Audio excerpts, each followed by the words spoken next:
Yeah, sorry, my kids were like screaming. My head is still spinning from that. Started the agency 5 years ago. Before that, spent around 15 years in house and like B2B SaaS companies doing growth, marketing, demand gen, marketing ops, rev ops. 42 is pretty small. We do like we work with B2B SaaS companies on paid media, demand gen, rev ops, Salesforce, HubSpot, what have you. We also started doing more creative and brand stuff. And then Carlos is my senior guy. He's super smart. He's from Uruguay. Don't talk about football with him because he's still sore about Uruguay's loss to Portugal. It's a sensitive topic. And Carlos, you can do like a quick intro. Sure. You will see me as Fred here, and this is because former companies like NetSuite, Oracle use Zoom, so the name gotta get stuck on my computer. Actually, Federico is my second name. That's why Fred. And yes, I've been working with Kamil for a year and a half. I've been working in digital marketing for mostly every single vertical. I do fintech. I've been doing, high risk verticals like Forex and stuff like that, B2B SaaS, e-commerce, startups, a little bit of everything, corporate as well. And I'm working as senior strategies for 42, overseeing most of our customers' performance and, helping Camille with some webinars and learning sessions. Nice to meet you all. Awesome. I'm so confused by the Fred thing, but we're just going to let it go. So I think you can just go in and fix that, but that's a topic for another time. Zoom optimizations, we'll cover it later. All right. So just get, I want to start before even GA4, and you all work with a bunch of companies. What are some of the most common just Google Analytics mistakes that you see? Especially, early growth stage startups, like what do you, and mostly, words. What are the most common mistakes you see, especially for B2B early and growth stage startups when it comes to Google Analytics, just generally? Like you get in there, what do you see? What's a mess? What's wrong? One of the most common things we see is they have 2 snippets of code on the website. So that's like super, super common. Surprisingly, they have like 2. Yeah. Or they have like a separate GA for blog and separate for website and separate for something else. And I'm like, why do you have this all separate? Because the data doesn't connect the 2. So like have one single GA instance, one piece of code across the website. Don't have 2, otherwise your bounce rate and your metrics will all get on whack. So like if you see your bounce rate is 0%, you're like, oh, that's incredible. That's probably because there's 2 GA codes on the website. And the problem with having like these separate instances is that you can't follow the journey all the way through. So like you're looking at blog in isolation, you're looking at the website in isolation, you're looking at XYZ in isolation, even product side. If you want to like GA4, we can talk about the product analytics piece on that. So that's the one. That's 2. And then the third one is no goals are being set up. So GA is actually like, it can give you some top level attribution and goals and conversion rates by traffic sources, but a lot of people don't have goals set up and they only look at page views. And I'm like, GA is like great for page views, but you can get that from HubSpot or whatever. Like GA is also great at like your market channel funnel, which shows you like these people converted, these are all the channels, these are all the paths they took to convert. Obviously, it's all anonymized, so it's like you can't put in revenue data. I mean, there's some ways you can put in revenue data from Salesforce, so like personalized like emails and stuff, but like if you don't have both set up, then you're like not using the full power of Google Analytics. Yeah, and you just can't really use Google Analytics effectively to track conversion. Yeah. Generally, and like that's half the battle. Yeah. And it's not out of the box. So I think people assume that everything that all of the basics that they need are out of the box, and that's not out of the box. Yeah. So let's move to GA4. What's most dramatically different? Like, what are people most getting hung up on when they make this switch? One of the things is that GA Universal's data model was based on sessions. So it's like how many sessions did I have to the website? GA4's entire data model is based on events. So it's more like a mixed panel or a pendle. So a page view is not a session, it's an event. So it's like, yes, somebody had a page view. Yes, so that's like a basic core difference between the 2 models is GA4 is all event-based. GA Universal is all session-based. So that's one. GA4 has some missing stuff, like you can't do all 5 UTM parameters. You want to get 3 out of the box, and they don't support the 5 right now that's in beta that want to get out. So let's there for a second. Like they have UTM medium, UTM source, UTM campaign, but is that the case? But they have campaign medium source, but not term content and other stuff. So again, for like most intensive pursuits, those 3 work pretty well. Yep. I'm sorry, going back to the GA mistakes, connect your Google Analytics with your Google Ads, so then that data cross-populates. And the other advantage with that is you can create audiences in Google Analytics and pass that off to your AdWords as remarketing audiences and all that stuff. So that's like when you said, right, you don't do the connection between the data stuff. Yeah. You have to. The other thing is people don't even like understand that Search Console is a thing and a separate product. So you have to. You have to connect all of them together. Yeah. On the Google products together. Yeah. So I want to go a little bit deeper on this. GA4 is events-based.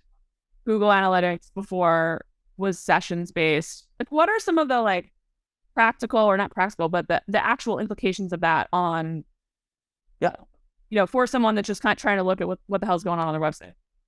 So instead of sessions, you get users. So that's one. Instead of goals, you have events that you set up as conversions. Okay. So there's no goals.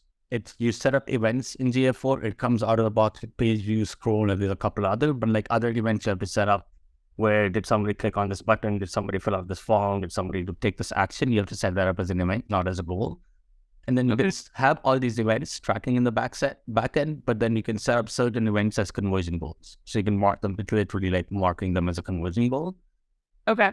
This is saying that people forget to or don't know to set up goals to track conversion. And now that's not called goals anymore. That's an event. Yeah. Conversion event. So setting up goals, now the problem becomes you might not have even known you need to set up goals before. And now you have to learn a different vernacular for this, which is it's conversion event. But page views and event, conversion and event. So it's basically all of these different things are events. Yeah. And the things that are coming out of the box are the things that have always been there, like page views or things like that. Yeah. So So there's a general sort of like structural, but like data model difference in what's going on the Google Analytics side that people need to to. But I think the main thing that I hear is just like, and this is even a question is like, how do you set up goals to track conversion in GA4? So maybe after some of these high level questions, maybe we can actually just dive in and you can show a quick, how do you do that? Because I think if everyone does one thing when they go over to GA4, it sounds like that one thing should be to make sure that your events are set up correctly. And you have to get comfortable with Google Tag Manager to set up events in GA4. So it gets a little bit more, I don't want to say technical, but it gets a bit more like in the weeds. Okay. So with Google Analytics, you can set up goals and say, if somebody hit a tech plays, that's my goal.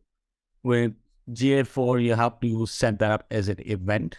Either we usually prefer to do it through Google Tag Manager because in general, we prefer to use Google Tag Manager because everything is in Google Tag Manager. And then you have to like set up the event in Google Tag Manager to pass it off as an event to GA4, if that makes sense. Yeah, so let's back up. There's sort of 3 Google products that have to be used to track website stuff. You've got GA4, you've got Search Console, and you've got Tag Manager.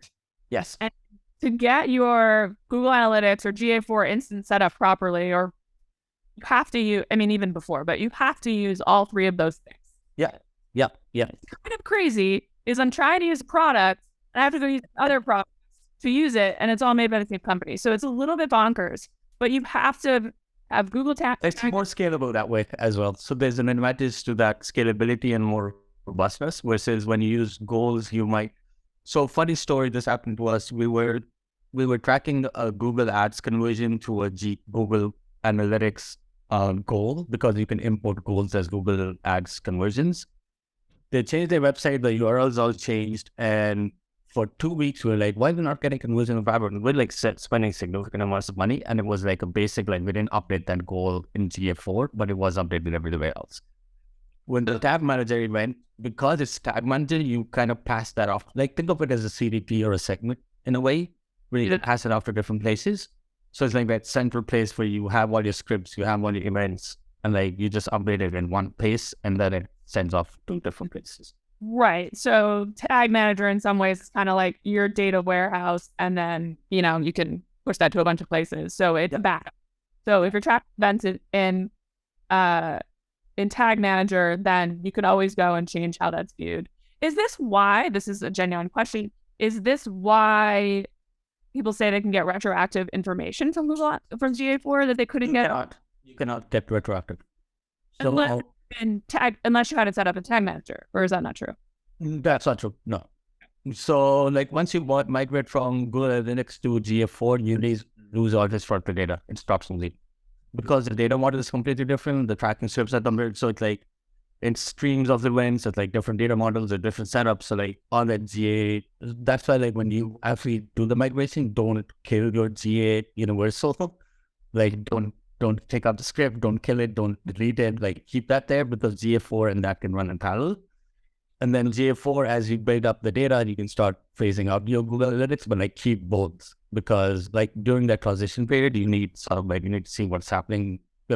If I do a hard cutoff today, then I need to see Google Analytics Universal. Sorry, I'm tripping on my words. Universal will have all the historical data, and then GA4 will have everything moving forward. Okay, so if I want to get a web traffic report, like basic page views over time in GA4 from prior to using GA4, can I do it? No. Yeah. Which is the biggest issue with GA4 right now. Okay. So biggest issue is it's really like you're switching to a product. You're basically switching to a product. But the advantages to GA4, for example, because it's an event-based model, you can tie your product events in product. People signed up, people activated, people purchased, they created a new task in Asana, whatever. You can pull that in, or is it with your web data, so you don't need to, like you can use a Mixpanel or an Appendo, but like GA4 can give you some of that stuff. And it can do a deeper level of reporting, like funnels and cohorts and all that stuff, versus Google Analytics Universal was not meant for that. Okay, so if I am a PLG product and need some product data too to track conversion, stuff like that, it's much easier to do that now. Yes, because of the event-based model. You can say, did this person sign up? Did this person activate? Did this? And then you can tie that with your web traffic. So you can say, okay, they came from organic search, and then they ended up activating whatever. Okay, so it's really helpful. So one of the exciting things, it's really helpful for PLG companies who want to be able to track that funnel all the way through and not use multiple tools. That's the first piece of good news I've heard today. So good. If you're a top-down sales company, I don't have any good news for you yet. So I had a question. It was in a DM from Sydney. That makes it sound so salacious. It was not. The question is just like, why did they do this? So why did Google Analytics do this? What's the rationale? Like, what are they? I think because, so if you look at the bigger picture, and this is just my hypothesis, like even websites have become single page apps. So websites are not static websites anymore. They're like single page applications now. And with the session model, when you run that session model on a single page application, it breaks down, because technically your URL and your session isn't like, you're not generating page views, you're generating events, if that makes sense. Yes. So when Google Analytics Universal, it was all like, oh, this person went to this URL and whatever, but there's a page view. Now in GA4, it's like page screen. It's almost like an app model. So like it's a web app, or like it's like page, screen, title. It's not page views. It's like screen, title, all that stuff. So they're moving towards, and that's where the world is going, and plus I think that because a lot of this premium PLT, yada, yada, yada, a lot of the session models starts to break down when you look at your website and your product as a single, like, unified app. Yeah. So it's helping unify marketing, website, and product, and also adapting to this shift in the websites becoming more like products and the line being blurred. Yeah. Cool. All right. So we're covering a lot of ground and just sort of what's happening, why is it happening. 2 more questions related to this, and then I want to dive into some of like the how-tos on some of this stuff and like get in there. So there's a lot of privacy concerns right now with GA4 specifically and Google Analytics in general. What should people be concerned about? What's going on? So Google Analytics. So I just want to take a step back, talk about first party versus third party. First party cookie is sent by the website you're on. Google Analytics is technically a first party cookie. Okay. So even if you're, and a lot of browsers and a lot of the stuff that's happening is around third party cookies. Okay. The third party cookies, it's like Google Analytics or Google Ads might be tracking you across third party websites. Yeah. That might go away, but your own with GA, it's a first party data, first party cookie. So that stays the same. And it's party, just to clarify, it's first party, meaning you put that code on your website, you, MKT1, have built around cookie, first party cookie. I'm just to explain. Third party is like, Facebook's tracking me all over the damn internet because they've cookied me. So like that's the fundamental difference here. Okay. Yeah. So like with Google Analytics Universal, you had this ability to see the people coming to my website, what are their interest in market and affinity categories, which I can then leverage in my marketing ads. That comes from third-party stuff because Google Analytics is then looking at what other websites they're going to, or they're putting them in certain A+ buckets. GA4 doesn't have that right now, and I think that's what the third-party cookie piece is. Your own web analytics is all like first-party data, so like that stays as it is. Okay, so the privacy concerns that we hear about are about third-party cookies. Yes. Okay. Yes. About third-party cookies. So the other thing we hear about cookies is like how I should have played a song about cookies instead of Lady Gaga Bad Romance. And then a Cookie Monster or something. I know a cookie related song from summer camp, but I can't sing, so I'm doing that pretty well. Anyway, okay, I got sidetracked by summer camp and cookies, which is like often the case in my life. They think summer camp fan. All right. How will like this cookie-less future that we talk about, how is this going to affect web tracking in general? And this is kind of larger than a GA. More advertising, less web tracking. So it's going to impact advertising because Facebook would tell you that you're an expectant mother who's also browsing Bed and Bath & Beyond for like baby cribs, and then Facebook won't have that information, so you can't target mom's study as a category on Facebook. So third party cookie stuff will sort of go away, and so the sense of these affinity groups and things like or what do they call them? In market affinity, interest, that will sort of go away. But the first party stuff stays the same. Yeah. Okay. Yeah. Cool. That's a good overview. All right. So let's switch gears. If anybody has any other like high level Google Analytics, GA4, cookie lists, future questions, let's save those for the end, but definitely knocking things off my desk. Definitely hold on to those questions because I'm sure there's more to cover here. But I want to kind of dive into GA4 a little. So I don't know if you want to share your screen, but I think the first thing we should cover is like how do I set up goals, which are now event conversions? And don't worry, I prepped them for this, so they knew they were going to have to go in. So we're not going to see like tons of secrets. This is like our own website. We can hardly any traffic to our website. Doing you so hard. Yeah, I know. It's like I don't even like for agency and services websites so much. It's all just like word of mouth and word of mouth, so we get like zero traffic. Yeah, that's why I'm out of it too. I'm like, we have Google Analytics. Yeah, we got like 300 visitors or something. It's embarrassing. But essentially, when you go to GA4, you land on this, and Carlos, if you want to jump in and say one where if I'm wrong or anything, like just correct me. But like this is the first view you get. You jump in, you get a real-time view, you get like users, conversions. And then I can go in here and I can say, okay, I want to look at sessions, or I want to look at, I don't know. Okay, so sessions still exist as some sessions still exist. Yes, but just it's an event. A session is an event, and it's one of the out of the box events that would focus more on users, because one user can have multiple sessions. So like I might be one user who's coming to the website again and again and again over a certain period of time, so that might count as multiple sessions, but it's still a single user that's doing that.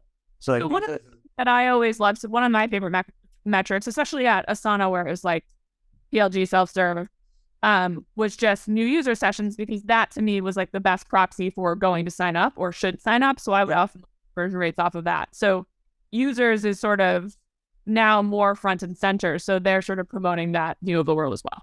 Yeah. I was right 10 years ago. Oh, I'm just joking. And then you get these, somebody's come to your website, thank you. You get the real time, I don't know, maybe it's like people from my team just going to the website because they know I'm sure Maybe it's here, like, who the hell is this guy? But it's probably, where did it end?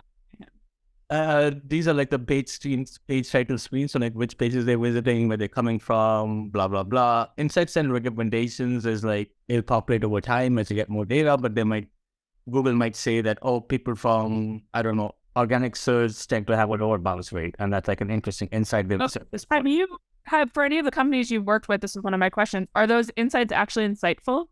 Sometimes it's very, how do I say this? It's very like machine learning stuff. So like sometimes it's like, what am I going to do? That one's for LinkedIn, but sometimes like, that's interesting. Right? And it's also only as good as your setup. I guess. So connected products events, or you haven't set up your conversion events in your website, like, this isn't going to be insightful at all. It's going to be useless. Yeah, it's garbage in, garbage out. So yeah. Then this is where you sort of the reports of acquisition, engagement, retention, monetization. So it's like, hey, who's coming, where they're coming from, what's their default session, blah, blah, blah.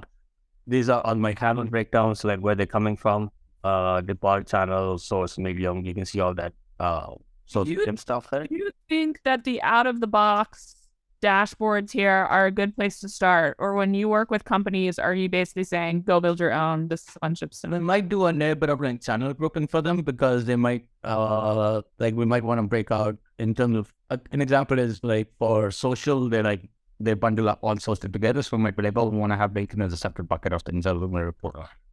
So we might do that. The other thing that tends to often be missing is like, I want to look at conversion rate on top pages, like my main pages on the site, or I look at blog specific pages and things like that. So I think the specific page stuff, I mean, obviously it's not as out of the box. No. I mean, you get some of it in acquisition overview, where you can see where people are coming from, what are the events happening, and then you can change this to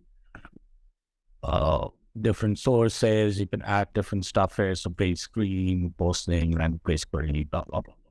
So you can like toggle some of that stuff, but it's I know, I like this. There's a long stuff to toggle. And then you can add filters for like, you can create your own groupings. So you can group traffic by certain criteria. You can say, okay, give me all the traffic that came from, what's a good example? Browser by something. Roles. Right.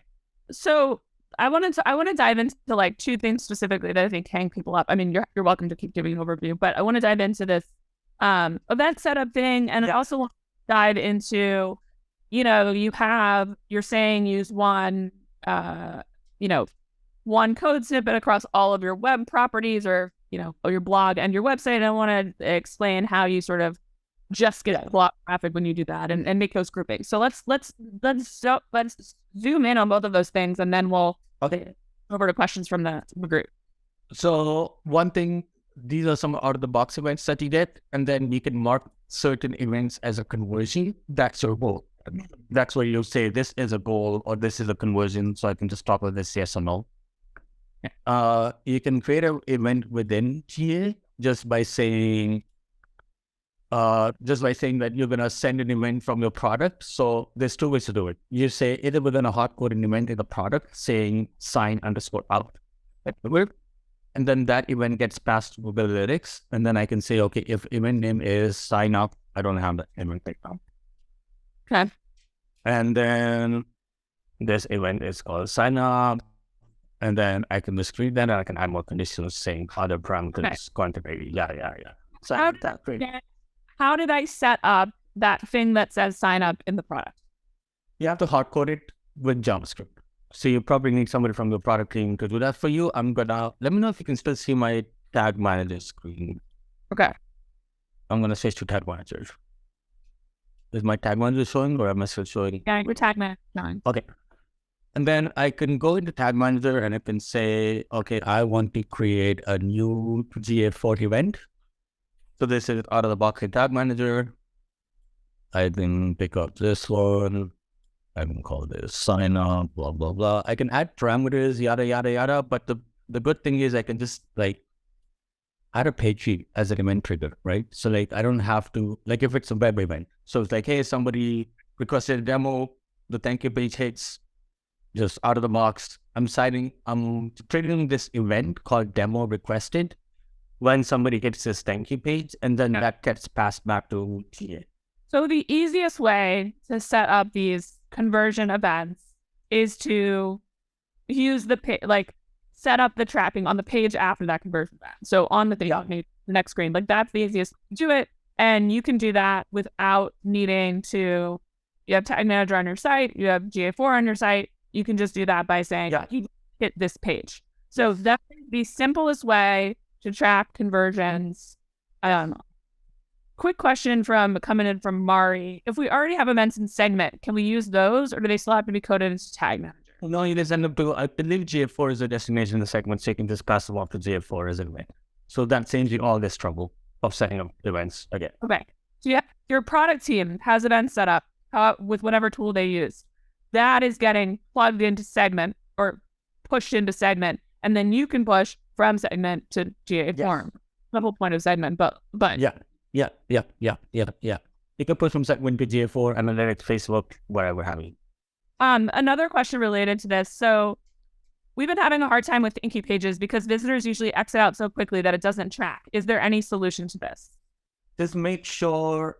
So we do two things. One is on the thank you page, and you have additional content that people can scroll and look at, so that they stick around for a bit. The second thing is make sure your code, the Tag Manager code is make sure it's triggered on the header, because when the page loads, this page is from top to bottom. So as long as the code loads, even if they exit out within 5 seconds, but the page loads and the code loads, then that event should trigger. This is something that people do not realize. The location of analytics code on your site matters. Yes. Because if the whole page doesn't load, which often it doesn't, especially with some of these heavy sites that we have now, which is a whole other problem. Then you're not going to get that. It's not going to fire. So let me ask you this question. If someone hits this thank you page, this is a proxy for filling out this form. Yes, that's what we're saying. If someone hits this thank you proxy, for you to set up an event on click of a button, how would you do that? You can do that through, hold on, let me just go in here. So I'm going to show you two things. One, Google Tag Manager has a form submission event listener. It does not work 100% of the time. So for certain forms, Google Tag Manager can pick up. So you have two options. When somebody submits the form, either the page redirects to a thank you page, which is the best option, or it just like submits and it says thank you for your submission. It's an inline message. If you do have that inline message, you cannot for some reason add the thank you page. I think this form submission trigger is worth looking into, and I can show you how to debug it to make sure it works. So best practice, do not have an inline form submission habit. I hate those because of the... A lot of times you'll see that with like the pop-up modals for sign up, especially for like quick like SSO signups, and then it'll just say thank you. That makes it so much harder to track. And then you need product JavaScript events that listen, or you can try and use this, but this out of the box Tag Manager event doesn't work 100% of the time. It works for like HTML forms, but if you have like Webflow forms that are not pure HTML, it does not work. So it's a pain in the ass. And Liam, a good suggestion. Make sure your thank you pages and stuff like that are no index, so that like people just can't randomly stumble upon them. And in your SEO results. I mean, it doesn't happen that often. So like if they were, they're not, 100%. But like, well, where we were, these are great follow-up questions. Where we were is we were saying, if I want to just track someone clicking on button, how do I do that? Yes. So there's two ways you can do it. One is you can just do elements. So an element is like, I'll do it. Okay, let me see if I inspect this thing and I can see this element name is section, title, whatever, for example. what you quickly did on the side. You're much faster than I imagine most people here are at this. You are inspecting your website. Yes. Let me actually go to the 42 website so it's easier. Yeah, which is just. So, for example, I want to track this button, talk to a strategist. I can not open a new. I do inspect. Yep. And I look at, okay, what is the CSS class that this button is under? Yep. It's button 2W button, like whatever the class is called. This class, then I can take and say, okay, when CSS selector matches button _2 button, whatever that class was called. If somebody clicks on that, then fire the event. Now, sometimes depends on how your website CSS is, but this class might exist across multiple things. I was going to say that. In Webflow, it's pretty easy to see what classes are used. You can just look at the top right, see what's used. Yeah. A lot of times using the same button everywhere, so it's not helpful. So you can add a filter for page though. Like that's where I could do like this button is clicked on this page, so I can where's the page. The other thing you can do is you can go into Webflow and make that class primary button or CTA button. So now you're using here to get this to work for you. You're using Webflow if you have it. If you don't have Webflow, don't bother to try to do this yourself.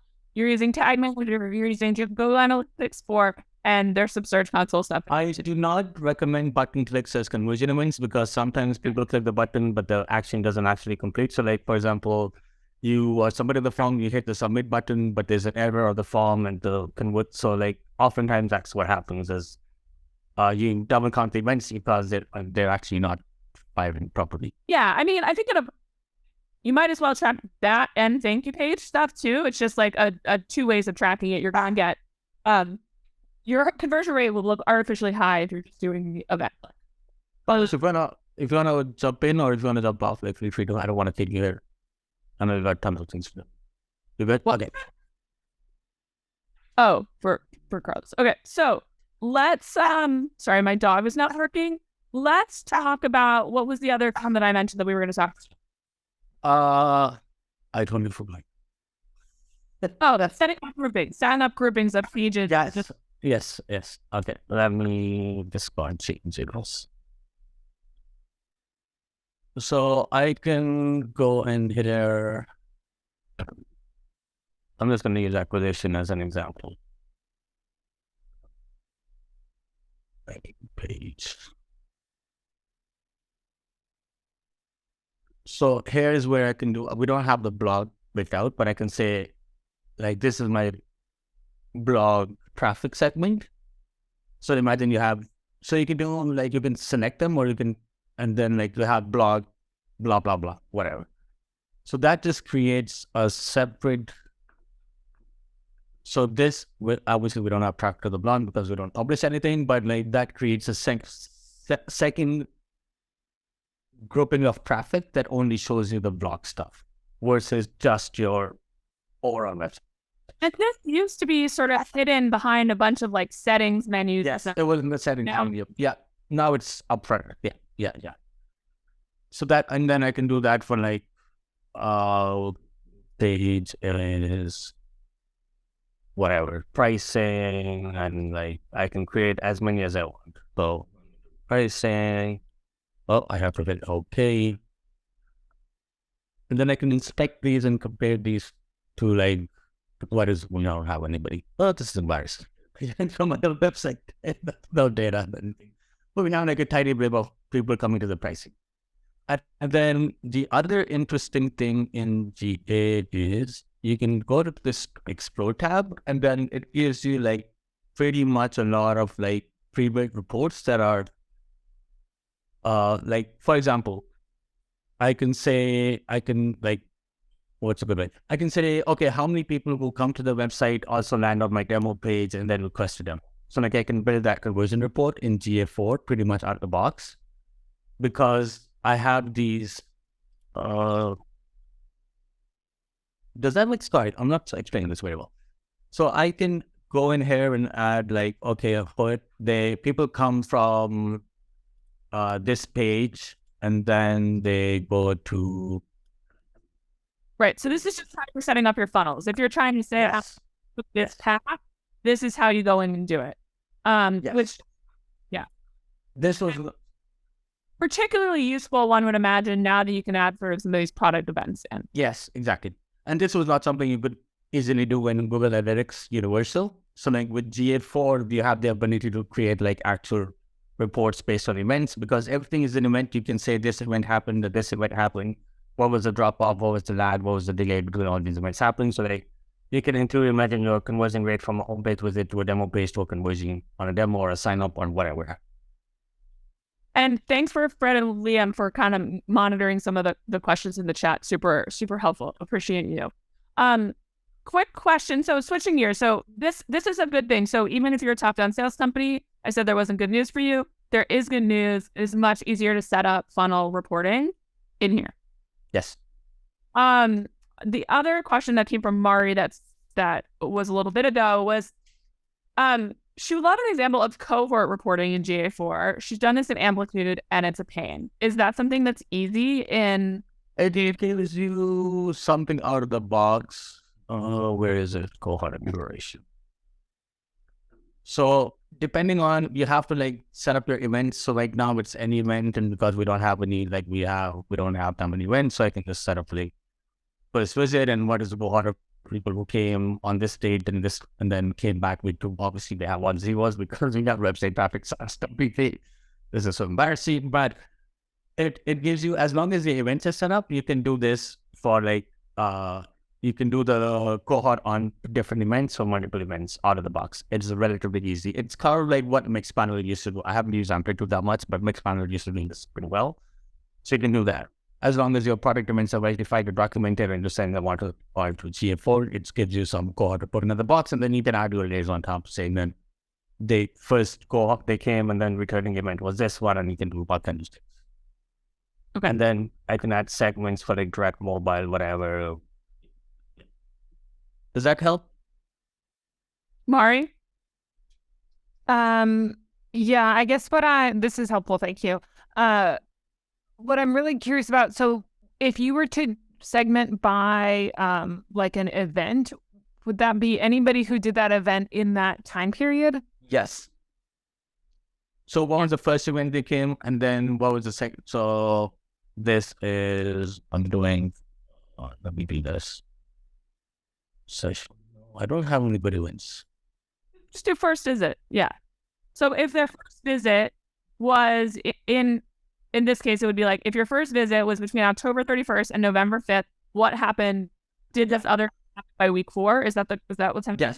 Yes. So like your first visit was between this cohort, and then you also you're returning. Then you came in and did this other event within that period of time. That's what I'm looking at here. I have zeros because I have 0 events set up right now. So like, but I'm just saying, if you scored in the cohort is people between October 31st and November 5 who did a scroll event, and then they came back within that time period and did any other event. Okay, so cohort inclusion is the first event. Yes. Cohort inclusion is what, which is this very silly name. It's like, give me a cohort of people who did this event. Yeah. It's really silly, but like cohort by when you did this event. So in this case, when you scroll to the page, but cohort by when you first visited this piece of content, and then show me if they ever converted in the future weeks. You could do that. Yeah. Yes. That would be good. Yeah. Okay. Like, how long is it taking after you read this to sign up if you sign up? That kind of thing. Yeah. Sorry, one more question. So if we were to do this like for a free trial sign up, right? We could do signed up for the free trial or signed up for a free account, and then within however many weeks got to this other product milestone. Yeah. So that would be a second event. Your return criteria would be activate, for example, and your first event would be sign up. Cool. Yeah. Thank you. Now what Mari's saying is they have product events that are set up in wherever it's set up, and go segment. Then connecting segment, pushing the events from segment to GA4. And now she wants to say, if you did a free trial, are you converting to paid or getting to paid activation event in the product? And you can connect all of the dots here and do that in a cohort view here in Google Yes. Before, you would have had to do that, but it would have been really hard to like marry that data because you have sort of the web data in here and you have product data somewhere else. And then I can do platforms. I can add gender. I don't know if I have gender information, but like, I don't know. Yeah. For the sake of, I don't know why. Maybe for consumer stuff, but yeah. Okay, cool. So one more question. And we're at 10:45, so I know it was, we'll maybe go a couple minutes over here, but feel free to jump. But we are a SaaS company, so we have our marketing website and platform for customers, so product website. Unfortunately, they both start with %pledge.org. Do you know the best way to separate those without identifying individual pages? So meaning you don't have a subdomain for your product, just is the... You can do regex, I think. You can build a regular expressing that captures... I'm not an expert at regular expressing by any means. So I Google it every time I do it.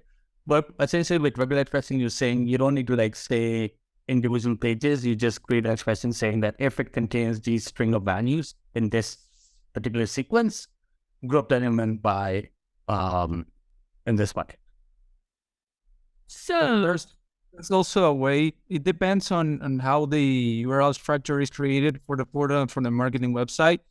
So using the same regular expressions, you can say, if you know that there's like 2 folders up for the portal, then you can use a regular expression to use whatever has 2 folders up to just create another view and filter that in there. And so you can have like the same, it would be the same code, the same property, but 2 different views. One view will be for the marketing website and the second view will be for the portal. Yeah. So that's what I was talking about, sort of setting up some of these groupings and how you have to kind of go deep into settings. So if you want to set this up to always have this, entity of product versus website, it looks like you're saying to go into data streams. That no, I'm sorry. I'm just trying to just confusing this all. Yes. Data filter. No. It's I'm gonna go in here. Sorry, once. So right now our website is like, for our customers, it's really poor how we structured this, but it's %pledge.org/company name. So like our customer's company name. And so like we don't have any category for the portal side of things. And so I think I just need to go to the product/engineering team and say, we need to fix this. Yeah. If there's no commonality in your URL structure, It's gonna be very difficult too. Yeah. That's a big problem. It's also a big change. Exactly. It's not good. I've been in situations like that, but usually there's some, there's some system that it's like /app or /p/ Right. So it's on a subdomain or something. Yeah, it's app dot something. Right. Okay. But yeah, you're gonna have a really hard time separating out your analytics. Is your website then part of your product release? So like every time you make a change to the website, is that part of a product release? Yes. Oh my goodness. It's a whole thing. When I'm joining Carta at 300 people, the website and product release cycle was the same. Like you put, that's a change. It was a whole. Yeah, we had a customer who had that, and we had to like migrate them off the web with text. It was just a nightmare. First things first, we're gonna separate that out. Okay, so let me kind of summarize here in the last few minutes. So GA4, event-based, not session-based. You can't just use GA4. You have to use Tag Manager. You have to use Search Console. And it's helpful if you're pushing events from your product through Segment, directly from Salesforce. If you're top-down sales from another system, you can push these events in.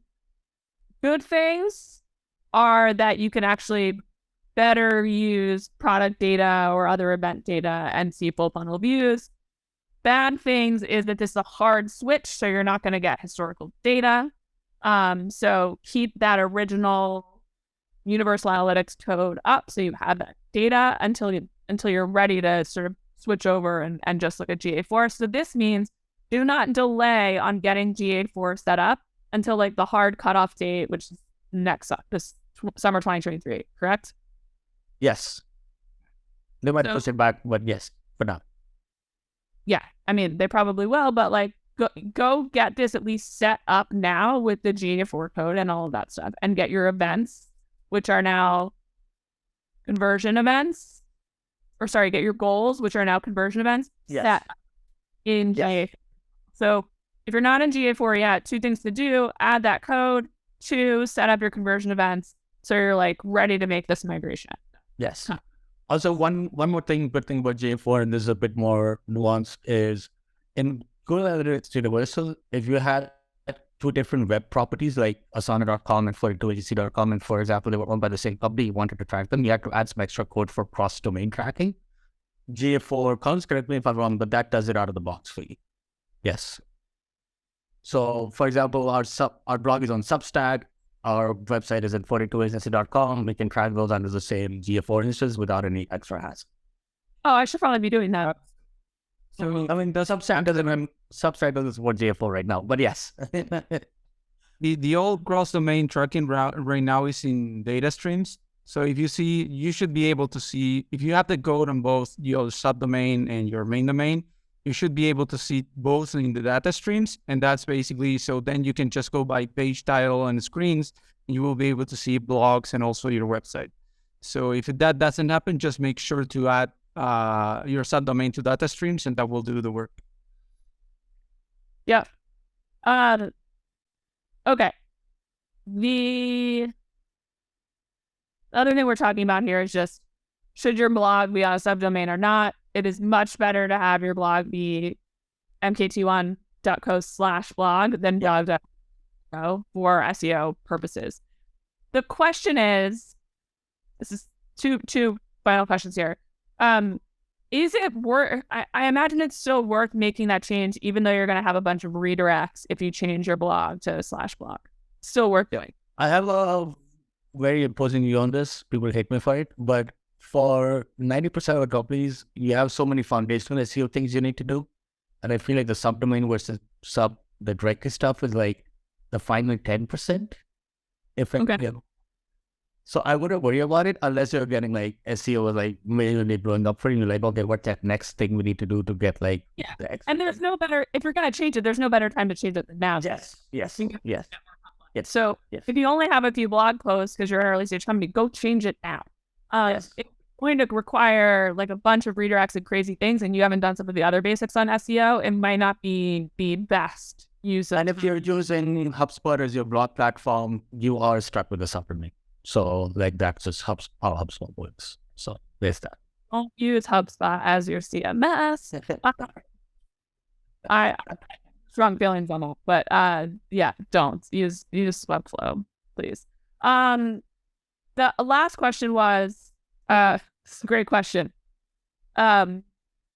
This wasn't in the question, but this is a lot of information. It's pretty overwhelming, especially if you're like product marketer or content marketer and don't love all this growth ops technical stuff. How much would it cost for someone like 42 or some agency to come in and get this all set up for you, all your reports set up nicely to explain something like this? Like, what are we honestly, I have no idea. But I'm thinking like it's probably like, I don't know. I honestly don't. But we don't offer this to be fully transparent. We don't offer this as a service right now. It's something we've thought about, but like we just have there's so many other things to do. So usually when you work with companies, they have GA4 sort of set up, or we just do it as part of our retainer for like they sign up, we sign them up as a customer. Like we did this for a couple of our customers where we're like, hey, your GA4 is not set up, let's go set it up for you. And just part of our regular scope of work. Okay. So part of other things that you're doing. So and I think that's how a lot of these are. I think there are some sort of contractors that will set this up for you, but I think a lot of agencies, it's like, oh, I'm ready to do some paid stuff. Oh shit, GA4 isn't good. We'll do that for you as part of this agreement. This typically works. If anyone has really good contractors that set this kind of thing up for them and they want to send them to me, I can then share them out with the group. I don't have just like here's my GA4 Google Analytics setup person. I don't have one of those. But I would love to. So if people have one. Just to be clear, like you can set up the basic version just by going into Google and Universal Analytics. They have a migration assistant and it kind of does it all for you. It's the more advanced stuff with the event tracking on that stuff that you probably need to track. Like if you just want to set the basic, I want to move from Universal to GA4 and just like get some data tracking going, you can just do that out of the box. Well, Liam, is this something that you are doing for companies? yeah. Okay.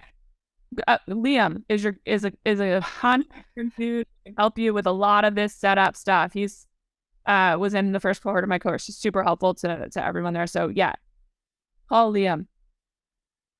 And then when you want to run your demand gen campaigns paid, call 42. Yeah, you two should talk because you should say, yeah.